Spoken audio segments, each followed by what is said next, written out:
COVID-19 has shaken and changed the world, but history has shown that through adversity, greatness can be born. Australian manufacturers have risen to the challenge to deliver during COVID-19.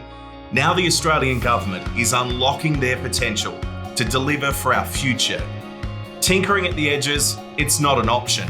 Our $1.3 billion modern manufacturing initiative will help Australian manufacturers to grow and take on the world. Because when they do, it creates high-paid, lasting jobs, not just for this recovery, but for generations to come. The initiative will see us playing to our strengths, targeting our investments to areas where we have an advantage or a strategic priority. Australians instinctively know that strong, successful manufacturing businesses make for a stronger country.